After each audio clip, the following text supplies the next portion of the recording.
Muchas gracias por seguir con nosotros. Estamos en su programa Seguir en Contexto, bueno, con este tema del Sistema Nacional Anticorrupción. Entonces, Fer, hablabas un poco más de la Ley General de Responsabilidades. Hay quien dice que esto pues ha cambiado el régimen de responsabilidades en el país. Ahora existen delitos que antes no había, o no eran considerados como delitos o delitos graves, tipo pues el tema del conflicto de interés, por ejemplo, que puede ser un conflicto grave, o sea, un delito grave, o tampoco se tenía un tribunal que viera estos temas, ¿no? El tribunal administrativo pues dependía del propio ejecutivo y por lo tanto era muy difícil que hubiera ahí confianza en justicia, aunque es bastante efectivo y eficiente en su operación. Y bueno, está también quién es el fiscal, o sea, quién va a perseguir, ¿no?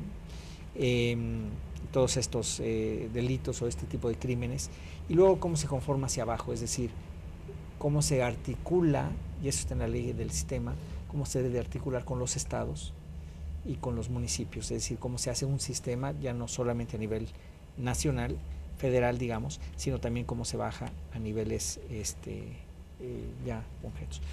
Si les parece, pudiéramos ir ahondando un poquito en cada parte del sistema. Entonces, yo le pediría que si nos pasan la tercera lámina, que tiene que ver con la Ley General del Sistema Nacional Anticorrupción. Bien decías, Fer, que son dos pilares, ese es uno de ellos, que es lo que organiza todo, ¿no? Es decir, cómo articulas, cómo va a funcionar el sistema como sistema, eso sería.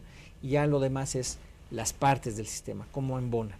Entonces, no sé, Fer, si quisieras platicar un poquito la función, ¿cuál es la principal función del Sistema Nacional Anticorrupción y de esta ley en particular?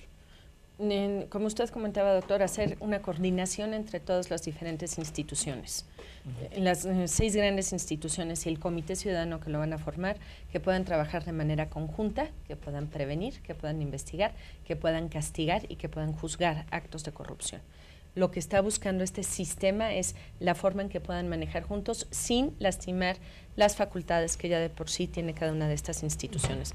Más bien dicho, lo que busca con esto es, 1, fortalecerlas y 2, hacer que trabajen de manera conjunta y de ahí, como dice usted, después desplegarlo a lo que son estados y municipios. Hay una parte del sistema también, otro cuerpo, es decir, está el Comité de Participación Ciudadana, está el Comité Regulador o el general, digamos, el coordinador, ajá, sí. Y la Secretaría Técnica, pero también está el Consejo Rector, que tiene que ver con los órganos de fiscalización a nivel estatal. Es decir, ahí se coordinan los órganos de fiscalización de los estados para que esto vaya permeando en todo el país, ¿no? Entonces ese es un tercer ente, digamos, dentro del Sistema Nacional de Fiscalización. Exactamente, el Sistema Nacional de Fiscalización. Entonces, decías, Fer, esto organiza, coordina, genera también la Política Nacional Anticorrupción, ¿no? Y creo que eso es muy importante, doctor, porque otra vez todas las instituciones y también después a nivel estatal y municipal tienen cada uno sus políticas de lo que se debe de hacer o lo que no se debe de hacer, y con esto se integra todo en una columna vertebral y no hay ninguna decisión unilateral o de un gobernador o un presidente municipal de decir, no es la forma en que nosotros decidimos o facultamos ciertas razones de ser a los funcionarios públicos. Por ende, esto es muy importante porque solamente hay una política, otra vez no lo está haciendo el Ejecutivo o no lo está haciendo el Poder Legislativo o el Judicial, es de manera conjunta entre los 3 poderes. Ajá. Esa es la idea, y también que tenga una visión de fondo y de largo plazo. O sea, es una política de Estado. Así es, doctor. Se está constituyendo una política anticorrupción de Estado. De Estado, de largo alcance, y que además no solamente ve la forma de castigar la corrupción o de investigar la corrupción, o sino hacerlo todo el camino, y también de prevenirla. Creo que eso es también de las cosas que valen la pena de esto. No hay muchas políticas de Estado, Enrique, en el país. No, y yo creo que en el tema de la corrupción, sin duda lo justifica. Si ya habíamos visto más o menos cuánto es lo que nos cuesta la corrupción, y si vemos, como señala Fernanda, que esta fragmentación y este ejercicio en el gasto hace que se pierdan muchísimos recursos. Entonces se necesita una política de Estado que genere la coordinación y la cooperación para evitar que se escabullan tanto las personas públicas o privadas o en el ejercicio del gasto, ¿no? Entonces, yo creo que es un gran logro lo que estamos alcanzando con ese Sistema Nacional Anticorrupción, porque, como bien se señala, se está logrando ir cerrando por todos lados, sea desde las funciones públicas, función pública, el Tribunal de Justicia Administrativa, cómo van a ser las faltas graves que se van a llevar, en la PGR a través de esta Fiscalía Anticorrupción, cómo se van a ver desde un punto de vista penal, porque muchas de estas conductas ilícitas no tienen nada más un enfoque administrativo, sino también tienen un enfoque penal. Entonces, ¿cómo se van a atacar? Y en todos los niveles de gobierno. Entonces, por eso debe ser una política nacional y que alcance a todos los niveles política de Estado de largo plazo. Así es. Y así. Además, doctor, siguiendo lo que dice Enrique, va a dar mecanismos de seguimiento, vaya, lo que se está haciendo de un nivel o de otro, van a tener estos mecanismos de evaluación también y de investigación y de información. Si tenemos toda la información, pues es más fácil que haga la investigación de lo que se está haciendo bien o mal. Eso quisiera entrar.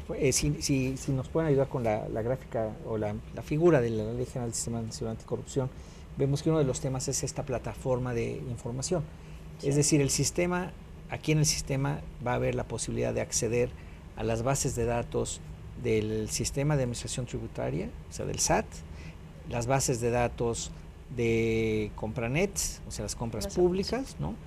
Las bases de datos también de las propias declaraciones, no las públicas, sino las declaraciones a fondo que van a hacer todos los funcionarios, más registro público de la propiedad, en fin, todas las bases de información, las bases de datos que permitan cruzar información y de esa manera poder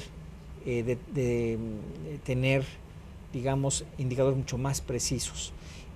Ahora, el sistema no persigue a nadie como sistema, ¿no, Fernanda? No, doctor, no debe de perseguir a nadie, solamente si en este cruce de información se ve algo raro, o se considera que hay un crecimiento exponencial o un poco fuera de lo común de lo que deberían de ser los bienes de una persona, o que no están cuadrando sus informaciones, lo cual también puede ser. Vamos a poner un ejemplo, que en su declaración patrimonial no está declarando todos sus bienes inmuebles, contra el registro público de la propiedad no cuadran, entonces es cuando se puede investigar a dicha persona. Pero no lo investiga el sistema como tal, no, sino doctor, las instituciones encargadas. Las instituciones, lo que hace el sistema es decir, aquí hay algo que está saltando, pero yo no lo tengo que investigar. Función pública, dime cómo está, si está bien su declaración patrimonial, y en base a eso ya se pueden ir con la auditoría o con alguno de los organismos del Estado, de los estados, vaya, para ver qué es lo que tiene. Y en base a eso ya después va al tribunal.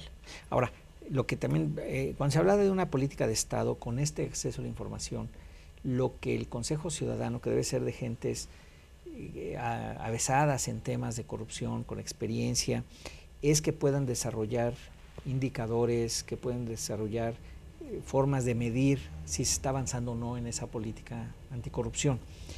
Y con la información que se va a tener acceso, pues entonces permite justamente elaborar esos indicadores, proponérselos al comité regulador y de ahí poder emitir informes a la sociedad mexicana de cómo va avanzando, ¿no, Fer?